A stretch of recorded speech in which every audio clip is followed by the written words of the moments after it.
এখানে অনেক বাচ্চারা আছে যে আমাদের যে এত বড় বড় গবেষণা, এত বড় বড় মেশিন আছে, এখানে অনেকে অনেক মিস করে ফেলবে ওই জিনিসটা। ওকে আগে জানতে হবে যে আমি এখানে থেকে বিজ্ঞান পড়ে এখানে গবেষণা করতে পারি। এই জন্য হচ্ছে আমরা বিভিন্ন স্কুলের বাচ্চাদেরকে নিয়ে এসে আমাদের সারাদিন ব্যাপী এরকম ল্যাবগুলো ভিজিট করাতে হবে।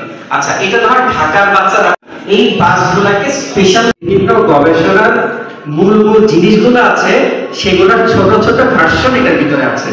একজন বাচ্চা যদি পুরো বাসটা দেখা যাচ্ছে যে ওকে বলা যে তুমি ঢুকে এটা করতে পারি না, বলে স্যার আমি আর দেখবো না, আমি কিছুক্ষণ থাকি, মানে প্রত্যেকটা জিনিস এত এটা দেই। এখানে দেখতে পাচ্ছেন যে স্কুলের পর্যন্ত নেয়, বুঝতে পেরেছেন তারা এতটা গুরুত্ব দেয় গবেষণার প্রতি। কোভিড যদি শেয়ার করেন। হ্যাঁ হ্যাঁ, প্রযুক্তির মাধ্যমে আমরা আমাদের কষ্ট দূর করতে পারি। আমরা সেই কেমিক্যালগুলো ইনপুট করে। আসসালামু আলাইকুম। এটা কি সার? আমরা জৈব সার বা মাটির যেটাকে বলি সেটা হচ্ছে এটা। আর আমরা দেখতে পাচ্ছি দিন দিন মাটির দ্রুত চলে যাচ্ছে। তার ধারাবাহিকতায় আমরা কাজ করে যাচ্ছি মানে ফলের উৎপাদন কিভাবে বৃদ্ধি করা যায় সেই লক্ষ্যে। এই সারটি আপনারা কি দিয়ে তৈরি করা হয়? জৈব সারটি এগুলা মূলত হচ্ছে গিয়ে গোবর সার দিয়ে, গোবর দিয়ে আমরা তৈরি করি আর কি। গরুর যে বিশিষ্ট অংশ সেটাতে আমরা তৈরি করি। আর কেঁচু, বিশেষ করে কেঁচুর যে বিষটা, এই বিষটা দিয়ে হচ্ছে গিয়ে সারটা তৈরি করা হয়। আসলে আমরা যে প্রযুক্তির মাধ্যমে আমাদের দৈনন্দিন জীবনের কষ্টগুলো দূর করতে পারি সেটা হচ্ছে লাক্সি প্রযুক্তি। আচ্ছা, ধন্যবাদ। আচ্ছা, এগুলো বলে মিক্স করে স্টলগুলো ভিজিট করেন। স্যার কিন্তু প্রত্যেকটা স্টলে গিয়ে বলছে তোমার বানানো কি আছে দেখাও। আমরা কিন্তু সেটা দেখাতে পারিনি। লাক্সি প্রযুক্তি হচ্ছে, মনে করেন আমাদের এই অঞ্চলে ধরেন খাবার পানি খুব সংকট, তাই না?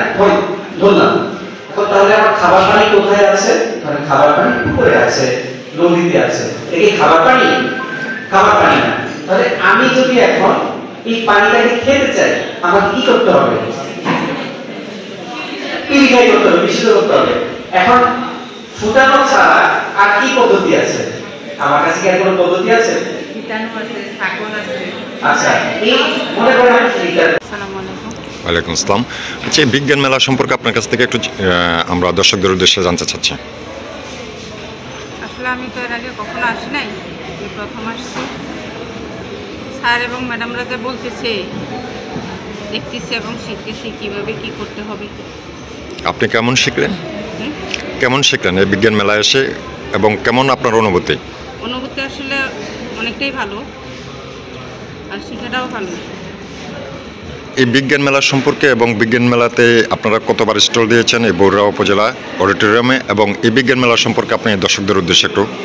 ধন্যবাদ। প্রথমত এই বিজ্ঞান মেলা আজকে যে আয়োজনটা হলো সেটা হচ্ছে বিজ্ঞানের প্রযুক্তির মতো অধীন।